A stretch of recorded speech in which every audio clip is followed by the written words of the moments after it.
Hello everyone, आज इस video में हम बात करेंगे फार्मास्यूटिकल क्वालिटी एश्योरेंस के टॉपिक के बारे में। तो ये बी फार्मा थर्ड ईयर का टॉपिक है। तो फर्स्ट इसमें देखते हैं यूनिट फर्स्ट का पोर्शन आईसीएस गाइडलाइन। तो आईसीएस गाइडलाइन में हम जो कंटेंट्स कवर करेंगे वो है आपके brief overview of QCM guideline. QCM guideline यहाँ पे आईसीएस गाइडलाइन का ही पार्ट है। तो यहाँ पे क्यूसीएम का मीनिंग है quality, safety, efficacy and multi disciplinary. तो इनको क्या है अलग अलग पोर्शन में डिफाइन की गई हैं अलग अलग गाइडलाइन। तो फर्स्ट देखते हैं क्यू का मीनिंग है quality, Q series, S means S series safety जिसे बोलते हैं, एफिकेसी ई सीरीज गाइडलाइन होती है और multidisciplinary M series guideline. तो फर्स्ट देखते हैं इसमें ये जो आईसीएस को गाइडलाइन है उनको 4 कैटेगरीज में डिफाइन किया गया है जिसे क्यूसीएम बोलते हैं। तो फर्स्ट क्वालिटी क्यू जैसे बोलते हैं क्यूसीएम सीरीज। तो ये जो क्वालिटी क्यूसीएम सीरीज होती है वो रिलेटेड होती है केमिकल और फार्मास्यूटिकल क्वालिटी एश्योरेंस से रिलेटेड। तो यहाँ पे क्या है आपके जो भी ड्रग प्रोडक्ट बनाए जा रहे हैं तो स्टार्टिंग से लेके लास्ट पॉइंट तक क्या है उसमें टेस्ट प्रोसीजर और कौन कौन से प्रोसीजर कंडक्ट किए जाते हैं, परफॉर्म किए जाते हैं उस प्रोडक्ट की क्वालिटी को मेंटेन रखने के लिए। तो इससे रिलेटेड इसमें गाइडलाइन प्रोवाइड की गई है। तो किस तरीके से कंडक्ट करेंगे तो इसके लिए क्या है, फॉर एग्जांपल जैसे स्टेबिलिटी टेस्टिंग देखेंगे इसमें और इम्प्योरिटीज़ टेस्टिंग भी परफॉर्म करते हैं क्वालिटी गाइडलाइन के अंदर। नेक्स्ट है सेफ्टी। सेफ्टी मीन्स सेफ्टी से रिलेटेड रहेंगी ये गाइडलाइन। तो एस सीरीज गाइडलाइन जिन्हें बोलते हैं those related to in vitro in vivo preclinical studies. तो यहाँ पे क्या है प्री क्लिनिकल स्टडीज़ से रिलेटेड डाटास यहाँ पे कवर किए गए हैं जो क्या है इन विट्रो मीन्स लैब में परफॉर्म होने वाली जिनको कहते हैं नॉन क्लिनिकल स्टडीज़, और इन विवो मीन्स क्या होती है प्री क्लिनिकल यहाँ स्टडीज़ की जाती है लिविंग ऑर्गेनिज्म जो या कहें टेस्ट एनिमल्स के ऊपर।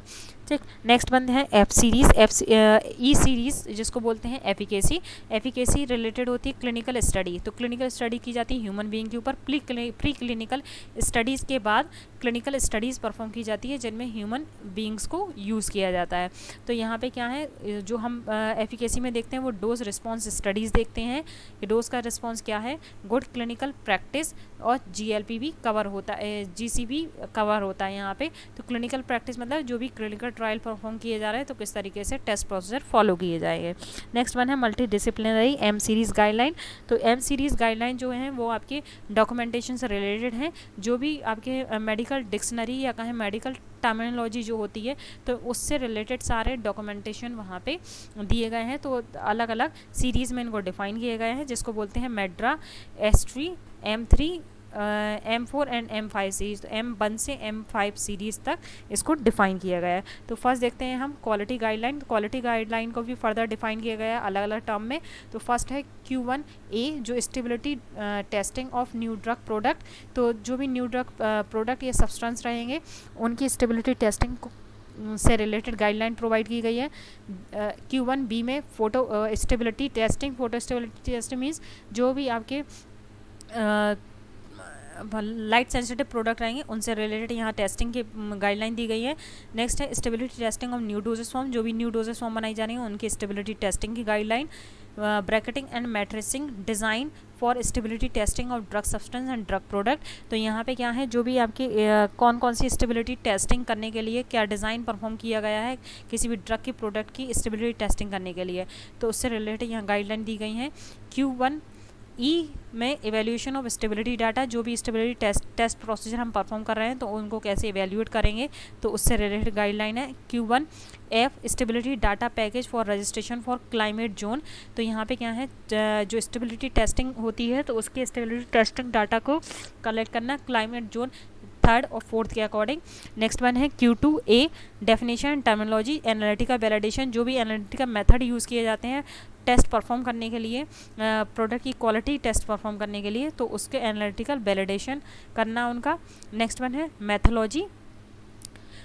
नेक्स्ट देखते हैं Q3 सीरीज़ में। तो ए पोर्शन देखते हैं इसका इम्प्योरिटीज़ इन न्यू ड्रग सब्सटेंस। अगर कोई न्यू ड्रग सब्सटेंस में कोई इम्प्योरिटीज़ है तो उसके लिए क्या है लिमिट डिसाइड करना कि कितनी लिमिट होनी चाहिए किसी इम्प्योरिटीज़ की किसी प्रोडक्ट के अंदर, तो कितनी क्वांटिटी में कितनी लिमिट एक्सेप्टेबल होगी। तो इसके लिए लिस्ट यहाँ पे ऑलरेडी दी गई है, गाइडलाइन उससे रिलेटेड दी गई है। यहाँ बी वाला देखते हैं, इम्प्योरिटीज़ इन न्यू ड्रग प्रोडक्ट। कोई भी न्यू ड्रग प्रोडक्ट बन रहा है, अगर उसमें कोई इम्प्योरिटीज़ आएगी तो उससे रिलेटेड यहाँ पे डाटा प्रोवाइड किया गया है। Q3 में सी वाला जो है, impurities guideline for residual solvent. जो भी सॉल्वेंट यूज़ किया जाता है आपके ड्रग प्रोडक्ट बनाने के लिए, तो उसमें अगर कोई इम्प्योरिटीज़ रहेगी तो कितनी एक्सेप्टेबल रहेगी। नेक्स्ट वन है Q4 फार्माकोपिया। फार्माकोपिया क्या है, एक तरीके से क्या है, जो भी डॉक्यूमेंट्स होते हैं ICS गाइडलाइन से रिलेटेड, तो उसके क्या हैं, जो भी इम्पॉर्टेंट टेक्स्ट होते हैं, इम्पॉर्टेंट टेक्स्ट को यहाँ पे क्या किया जाता है, एक बुक के फॉर्म में डॉक्यूमेंट तैयार किया जाता है, ठीक है, तो जिसको बोलते हैं हम फार्माकोपिया। तो यहाँ पे फार्माकोपिया से रिलेटेड दिया गया है। Q1 ए सीरीज़ में फार्माकोपिया हार्मोनाइजेशन के बारे में दिया गया है। Q5 ए में वायरल सेफ्टी इवेल्यूएशन दिया है, मींस वायरस सेफ्टी से रिलेटेड दिया गया है, किस तरीके से इवेल्यूएशन करेंगे वायरस सेफ्टी डाटा को। नेक्स्ट वन है Q5 बी वाला पोर्शन। बी में genetic stability, genetic means gene से रिलेटेड, तो कैसे स्टेबिलिटी मेंटेन रखेंगे इनकी। Q5 सी वाला जो है, स्टेबिलिटी और बायोटेक्नोलॉजिकल प्रोडक्ट, जो भी बायोटेक्नोलॉजिकल प्रोडक्ट हो रहेंगे उनको किस तरीके से हमें मेंटेन रखना है। नेक्स्ट वन है Q5 डी, जिसको बोलते हैं हम सेल सबस्ट्रेट, तो सेल सबस्ट्रेट से रिलेटेड गाइडलाइन यहाँ पे रहेंगी। नेक्स्ट देखते हैं Q6 A series, specification test procedure and acceptance criteria for new drug substances and product. तो यहाँ पे क्या है, जो भी टेस्ट प्रोसीजर हम परफॉर्म कर रहे हैं किसी भी ड्रग की स्टेबिलिटी को टेस्ट करने के लिए, तो कौन कौन से टेस्ट प्रोसीजर हैं, उनका एक्सेप्टेबल क्राइटेरिया कितना होना चाहिए, इससे रिलेटेड गाइडलाइन दी गई है।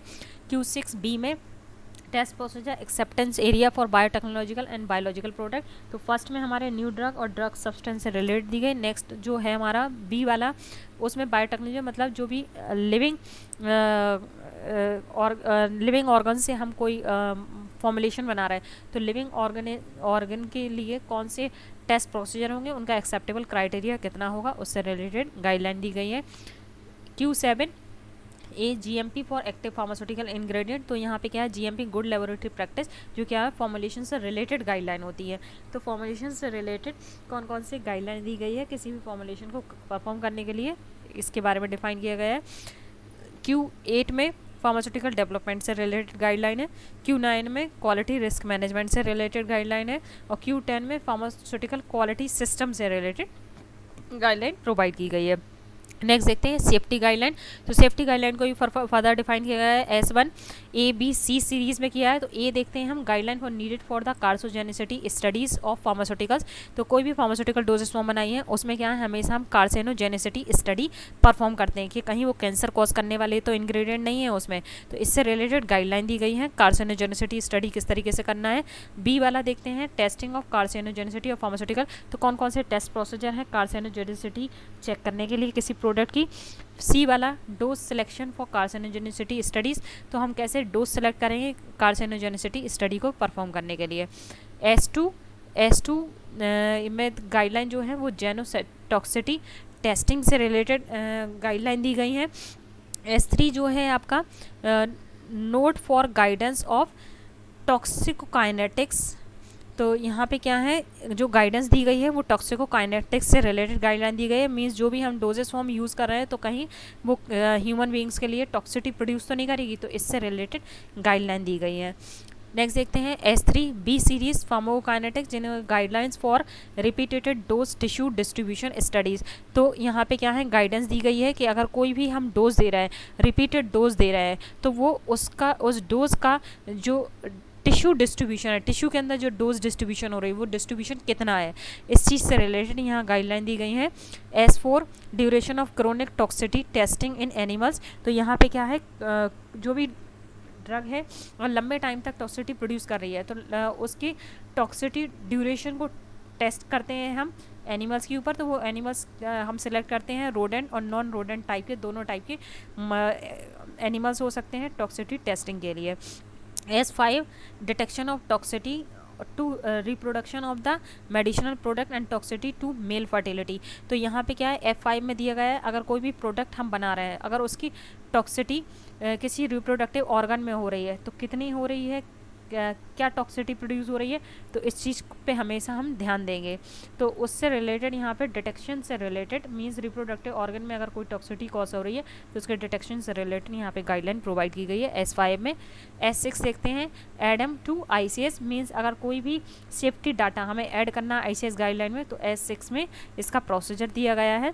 S6 में प्री क्लिनिकल सेफ्टी इवैल्यूएशन और बायोटेक्नोलॉजिकल ड्राइव फार्मास्यूटिकल्स, तो जो भी लिविंग ऑर्गन से अगर कोई भी फार्मास्यूटिकल फॉर्म की जा रही है तो उसका प्री क्लिनिकल सेफ्टी डाटा क्या है उसका इवैल्यूएशन करना proper. S1 series safety pharmacological studies for human pharmaceuticals, तो जो भी ह्यूमन बीइंग के लिए फार्मास्यूटिकल डोजेस फॉर्म बनाई जा रही हैं उनका फार्माकोलॉजिकल स्टडी करना कि क्या रिस्पॉन्स दे रही है ड्रग, उसका मोड ऑफ एक्शन क्या है। नेक्स्ट है S7B non clinical evaluation for potential for the delay of the वेंजुअली रिपोलराइजेशन, तो यहाँ पे क्या है जो भी नॉन क्लिनिकल स्टडी करते हैं हम तो नॉन क्लिनिकल स्टडीज़ का जो भी एवेल्यूएशन डाटा आएगा उसको प्रॉपर यहाँ मेंटेन रखना। नेक्स्ट वन है इम्यूनोटॉक्सिटी जो S8 में दिया है, इम्यूनोटॉक्सिटी स्टडी फॉर ह्यूमन फार्मास्यूटिकल्स, तो इम्यूनोटॉक्सिटी अगर प्रोड्यूस कर रही है तो उसकी भी स्टडी करना। Next S9 non clinical evaluation for anti cancer pharmaceuticals, तो जो भी एंटी कैंसर फार्मास्यूटिकल्स होंगे उनके लिए भी क्या है नॉन क्लिनिकल जो भी टेस्ट परफॉर्म किए जा रहे हैं उनका भी एवेल्यूएशन करना। नेक्स्ट सेफ्टी गाइडलाइन आ जाती है, सेफ्टी गाइडलाइन को भी फर्दर डिफाइन किया है E1 E2 अलग अलग गाइडलाइन में। तो E1 में क्या है extent of popular exposures to assess clinical safety, तो एफिकेसी से रिलेटेड दिया गया है यहाँ पे। तो यहाँ पे क्या है क्लिनिकल ट्रायल से रिलेटेड जो हम ह्यूमन बीइंग पे क्लिनिकल ट्रायल करते हैं उससे रिलेटेड यहाँ पे गाइडलाइन दी गई है। तो यहाँ पे फर्स्ट क्या है जो भी क्लिनिकल ट्रायल हम करेंगे तो वो ह्यूमन बीइंग के ऊपर सेफ होना चाहिए, तो उसके लिए किस तरीके से हम प्रोसीजर फॉलो करेंगे इसकी रिलेटेड गाइडलाइन E1 में दी है। E2 में क्या है क्लिनिकल सेफ्टी डाटा मैनेजमेंट, जो भी क्लिनिकल स्टडी कर रहे हैं उससे जो हमें डाटा मिल रहा है उसको हमें मैनेज करके रखना है, इस तरीके से मैनेज करेंगे। E2A में दिया है। E2B का अगर देखें तो maintenance of ICS guideline on the clinical safety data management, तो जो भी ICS गाइडलाइन रहेंगी उनको प्रॉपर मेंटेन रखना। उन ICS गाइडलाइन के अंदर जो भी क्लिनिकल हमें डाटा मिला है किसी ड्रग न्यू ड्रग प्रोडक्ट का तो उस क्लिनिकल डाटा को प्रॉपर मेंटेन रखना ICS गाइडलाइन में। E2 का नेक्स्ट देखते हैं रिवीजन ऑफ ICS गाइडलाइन, जो भी क्लिनिकल सेफ्टी डाटा हमें मिला है उस डाटा को क्या करना है हमें ICS गाइडलाइन में मेंटेन रखना है, उसको टाइम टू टाइम रिवाइज करते रहना है। अगर कोई भी एडवर्स इफेक्ट शो कर रहा है आगे चल के तो उस चीज़ का हमें क्या है रिवीजन करते रहना है, उसे अपडेट करते रहना है। तो इससे रिलेटेड डाटा दिया है आपकी E2B सीरीज़ में। E2C सीरीज़ देखते हैं clinical safety data management periodically safety update report for marketing drug, अब जो भी ड्रग मार्केट में चल रही है अगर उससे रिलेटेड कोई सेफ्टी इश्यूज़ आ रहे हैं तो हमें टाइम टू टाइम क्या करना है उसकी सेफ्टी डाटा को अपडेट करते रहना है। नेक्स्ट है E2D post approval safety data management, तो यहाँ पे क्या है जो भी ड्रग्स हमारी अप्रूव हो चुकी है अब उन ड्रग से रिलेटेड अगर कोई भी उन ड्रग में एडवर्स इफेक्ट दिखाई दे रहा है मार्केट में पहुँचने के बाद तो उन एडवर्स इफेक्ट को क्या है up to date time to time उनको क्या करना है हमें देखना रहता है। तो उसके लिए क्या है एक टीम बनाई जाती है जिसको बोलते हैं हम फार्माकोविजिलेंस। तो फार्माकोविजिलेंस का काम होता है कि टाइम टू टाइम उस डाटा को देखते रहते हैं, ऑब्जर्व करते रहते हैं कि अगर जो भी मार्केट में ड्रग चल रही है उस ऐसा तो नहीं कि वो ड्रग का कहीं ना कहीं कोई एडवर्स इफेक्ट शो कर रहा है, तो इन चीज़ों के ध्यान दिया जाता है। तो इससे post approval safety data management E2D guideline में दिया है। E2E गाइडलाइन में फार्माकोविजिलेंस प्लानिंग किस तरीके से प्लानिंग होनी चाहिए फार्माकोविजिलेंस की, ये E2E में दिया है। F में देखते हैं हम डेवलपमेंट सेफ्टी अपडेट रिपोर्ट दी गई है कि अगर कोई भी ड्रग डेवलप की है तो उसका मतलब सेफ्टी डाटा को अपडेट रखना, हमेशा उस रिपोर्ट को अपडेट रखना। नेक्स्ट E3 में दिया है structure and contents of clinical study report, जो भी क्लिनिकल स्टडी रिपोर्ट हमने तैयार की है उसके कंटेंट्स को हमेशा मेंटेन रखना। नेक्स्ट वन क्या है E4 किस तरीके से मेंटेन रखेंगे ये दिया है E3 में। E4 देखते हैं dose response information to support drug registration, तो जो भी हमने क्लिनिकल ट्रायल किए हैं और उसमें जो ड्रग का रिस्पॉन्स आया है तो क्या रिस्पॉन्स आया है, कितनी डोज देने पे, कब कितने टाइम ड्यूरेशन पे, तो ये डोज रिस्पॉन्स इन्फॉर्मेशन हमें कलेक्ट करके रखनी पड़ती है जो क्या है हमारे ड्रग रजिस्ट्रेशन में हेल्प करती है। तो किस तरीके से हम मेंटेन रखेंगे, ये E4 गाइडलाइन में दिया है। E5 देखते हैं, ethnic factor in the acceptability of the foreign clinical data. अगर कोई भी हमने क्लिनिकल ट्रायल किए हैं, फॉरेन क्लिनिकल ट्रायल किए हैं, तो उसकी भी डाटा की एक्सेप्टेबिलिटी क्या होगी, इससे रिलेटेड गाइडलाइन दी गई है E5 में। E6 देखते हैं, guideline for good clinical practice. तो जो भी हम क्लिनिकल ट्रायल कर रहे हैं, तो क्लिनिकल ट्रायल में जो टेस्ट हम परफॉर्म कर रहे हैं, तो वो टेस्ट मतलब उन टेस्ट के अकॉर्डिंग क्या है, यहाँ पे उन टेस्ट से रिलेटेड यहाँ गाइडलाइन दी गई है E6 में। E7 देखते हैं, study in support of the special population. तो यहाँ पे क्या है, स्टडी का जो भी हम जितने भी ह्यूमन बीइंग्स पे यहाँ पे इंक्लूडेड कर रहे हैं क्लिनिकल स्टडी करने के लिए, तो उनके लिए किस तरीके से इफ़ेक्टिव है वो ड्रग, तो इस चीज़ से रिलेटेड डाटा दिया गया है E7 में। तो नेक्स्ट देखते हैं, general consideration for clinical trial. तो यहाँ पे क्या है, क्लिनिकल ट्रायल से रिलेटेड जनरल कंसिडरेशन दिया है। E9 स्टैटिकल प्रिंसिपल, तो प्रिंसिपल्स दिए हैं यहाँ पे क्लिनिकल ट्रायल से रिलेटेड। E10 में दिया है, choose of the control group and related issue in clinical trial. तो जो भी हम कंट्रोल ग्रुप या कहें जो भी हम ह्यूमंस का जो ग्रुप हम सिलेक्ट कर रहे हैं क्लिनिकल ट्रायल के लिए, तो वो कितना ग्रुप हम ट्रायल के लिए सिलेक्ट करेंगे, उससे रिलेटेड कोई इशू आ रहा है, क्लिनिकल ट्रायल से रिलेटेड कोई इशू आ रहा है, तो उस चीज़ पे हम किस तरीके से ध्यान देंगे, तो ये सारी चीज़ों की गाइडलाइन दी गई हैं E10 में। E11 clinical investigation of medical product in the paediatric population, means जो भी आपके चिल्ड्रंस होते हैं, चिल्ड्रंस के ऊपर अगर कोई क्लिनिकल ट्रायल करना है तो कब करना है, कैसे करना है, किस फेज़ में करेंगे, किस कंडीशन में करेंगे, तो इससे रिलेटेड यहाँ पे गाइडलाइन दी गई है E11 में। E12 देखते हैं, principle for clinical evaluation of new antihypertensive drug. तो यहाँ पे क्या दिया है, क्लिनिकल जो भी टेस्ट करते हैं हम एंटी हाइपरटेंसिव जो ड्रग होती हैं, तो क्लिनिकल टेस्ट जो भी हम परफॉर्म करते हैं उससे रिलेटेड एवेल्यूएशन करना, मींस क्लिनिकल एवेल्यूएशन। तो एवेल्यूएशन से रिलेटेड यहाँ पे E12 में दी है गाइडलाइन। E14 देखते हैं, the clinical evaluation for time interval prolongation and pro arithmetics potential for non arithmetics drug. तो यहाँ पे क्या है, जो भी आपकी नॉन अरिथमेटिक ड्रग होती हैं उनसे रिलेटेड जो क्लिनिकल ट्रायल किए गए हैं, तो उनका क्लिनिकल एवेल्यूएशन करना। E15 genometric biomarkers, genomic biomarker pharmaceutical genomics. Genomics का मतलब होता है जीन से related, genes means RNA DNA series की बात कर रहे हैं हम। तो यहाँ पे क्या है, आपकी RNA DNA से रिलेटेड यहाँ पे गाइडलाइन दी गई कि किस तरीके से हम जो भी टेस्ट परफॉर्म कर रहे हैं तो इफेक्टिव किस तरीके से रहेंगे, या आपके जेनेटिक मटेरियल को तो कोई इफेक्ट नहीं कर रहा है, या कोई जेनेटिक मटेरियल हम अगर बना रहे हैं तो किस तरीके से इफेक्टिव है। E16 genomic biomarker related to drug response. तो जो भी ड्रग का हम क्लिनिकल ट्रायल करना है उसका ड्रग रिस्पॉन्स क्या है, जेनेटिक बायोमार्कर पे। नेक्स्ट देखते हैं हम मल्टी डिसिप्लिनरी गाइडलाइन। तो इस मल्टी डिसिप्लिनरी गाइडलाइन को भी क्या है 5 पार्ट्स में डिफाइन किया गया है, E1 से लेके E5 तक।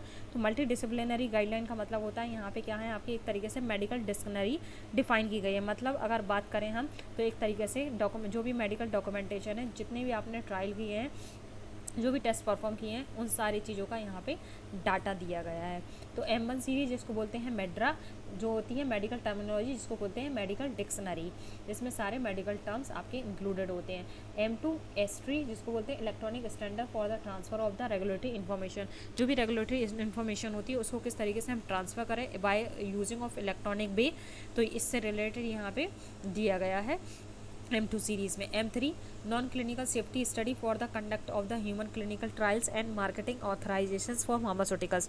तो यहाँ पे M3 सीरीज़ में दिया है नॉन क्लिनिकल सेफ्टी स्टडी से रिलेटेड डाटा के बारे में दिया गया है, और non clinical safety study data के बाद जो हम ह्यूमन बीइंग्स पे क्लिनिकल ट्रायल्स करते हैं उससे रिलेटेड डाटा, साथ में क्या है जो हमें जो डाटा मिला है उससे मार्केटिंग ऑथराइजेशन या कहें मार्केट में जो हम ड्रग बेचने का हमें जो अप्रूवल मिला है तो उससे रिलेटेड डाटा इसमें कवर होता है। नेक्स्ट है M4 CTD बोलते हैं जिसे कॉमन टेक्निकल डॉक्यूमेंट। तो ये क्या होते हैं, कॉमन टेक्निकल डॉक्यूमेंट्स होते हैं M4 सीरीज़ में। M5 सीरीज़ में data elements and standard for drug dictionary related to stability. तो यहाँ पे जो ड्रग डिक्शनरी रहेगी वो स्टेबिलिटी से रिलेटेड रहेगी, मीन्स स्टेबिलिटी से रिलेटेड यहाँ डाटा मेंटेन रहेगा। तो ये थी 4 गाइडलाइन जो आपके ICS गाइडलाइन में कवर होती है, जिनको बोलते हैं हम QCM क्वालिटी